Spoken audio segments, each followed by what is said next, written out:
지난해 12월 전주지방법원에서 있었던 판결이 눈길을 끌고 있습니다.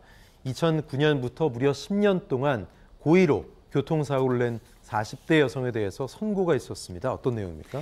예, 이제 그 전주지방법원에서 있었는데 내용이 뭐냐면 보험 사기입니다. 이 40대 여성인데 어떤 식으로 하냐면 2020년도에 군산에서 76세 된 노인을 향해서 이제 교통사고를 냅니다. 네. 근데 이게 사실은 과실 교통사고라고 봤는데 나중에 이제 수사를 통해서 객관적인 조사를 통해서 확인해 보니까 이 블랙박스 상에 검색을 해보니까 46km 정도의 시속 속도면은 충분히 대상자, 피해자를 피할 수 있음에도 불구하고 그렇죠.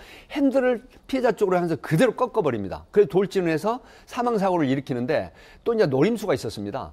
76세, 그러니까 고령자 같은 경우에는 유족들이 대부분 피해자하고 고령이기 때문에 합의할 가능성이 네. 높지 않습니까? 그래서 1억 7천여만 원의 변호사 선임비라든가 그다음에 형사보상금 이런 명목으로 이 편취행위를 했는데 방금 말씀하셨듯이 이 40대 여성이 10년간 이런 5억 원이 넘는 이런 보험 범죄를 보험금을 편취를 한 그런 내용입니다. 근데 10년 동안 그랬으면 보험회사는 눈치를 못 챘을까요? 사실은 이제 네. 보험회사에도요, 보험이 가입이 돼 있으면 보험사들이 현장에 나가지 않습니까? 네, 근데 네. 이제 이게 뭐냐면 수사 기간에 이 사고 내역이라든가 이런 것도 조사하지만 보험사들이 현장에 나가서 굉장히 많은 보험을 처리하다 보니까 사실 형식적인 부분도 있거든요. 네, 네. 그러게 여기서 정말 진실된 팩트를 체크를 하지 못하고 이 주장하는 대로 보험금을 지급하는 이런 사례가 있어서 사실 보험금이 거의 한 1조 원가량으로 지금 네, 네. 늘어났거든요.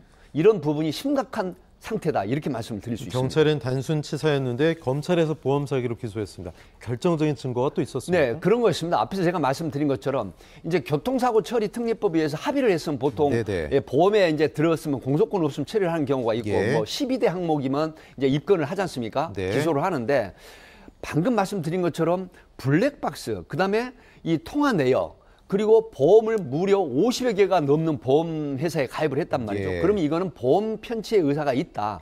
이런 거. 그리고 앞에서 저속임에도 불구하고 피해자를 향해서 돌진을 해서 충돌사고를 내서 사망에 이르게 한 점. 네. 이런 부분들이 종합적으로 모아져 가지고 결국은 살인죄까지 추가를 해서 그다음에 기소를 했는데 결국 20년형이라고 하는 부분은 이 10년 동안에 3명의 교통사고로 인한 피해자도 네. 살해가 된 형태였습니다. 사람 목숨도 잃고 보험 사기, 결국 뭐 소비자들의 어떤 뭐 보험료도 당연히 올라가겠죠. 많은 사람들이 피해를 볼 수밖에 없는데 뭐 50개, 60개 보험 가입한다는 것 자체가 말이 안 되잖아요. 제도적으로 그렇죠. 좀 보완책이 있어야 될 것 같아요. 사실 그래서 이제 보험회사, 보험손해협회라든가 보험회사에서는 소위 말하면 정보를 공유하는 이 시스템이 지금 계속 진화되고 있거든요. 네네. 그래서 보험에 가입해가지고 계속해서 여러 지역이나 시간대, 장소 가리지 않고 보험 편취하는 그런 노림수를 가지고 보험금을 신청하는 이런 부분들이 경찰과 합동으로 예. 이 면밀한 수사가 진행이 돼서 1년에 거의 1조 가까운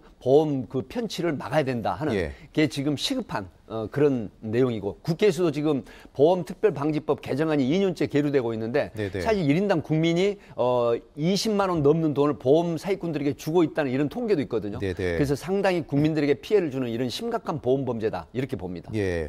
저는 뭐 실손 의료보험 약값으로 한 3, 4만 원 받는 것도 이거 안 나오면 어떡하나 눈치가 그렇죠. 보이던데 사실 이렇게 고액의 보험료를 불법 보험 사기로 편취를 한다? 이렇게 되면 보험 회사든 경찰이든 블랙리스트를 좀 만들면서 관리해야 될 필요도 있다고 생각이 들거든요. 그게 예. 그렇게 어려울까요? 이제 앵커께서 좋은 지적을 하셨는데 사실은 블랙리스트를 만들어도 이 블랙리스트에 올라간 사람들이 다른 공모자들을 끌어들여서 네. 본인들은 정작 빠지고 또 새로운 진화된 수법으로 보험 편취를 하기 때문에 이게 좋은 방법은 두 가지가 있습니다. 네. 사실은 방금 말씀하신 것처럼 블랙리스트도 작성을 해야 되지만 현장에 나가는 보험사 직원들, 그다음에 보험 사고라고 인정이 되는 교통사고에 관련한 인명사고 여기에 대한 치밀한 수사 체계가 이루어져야 돼요.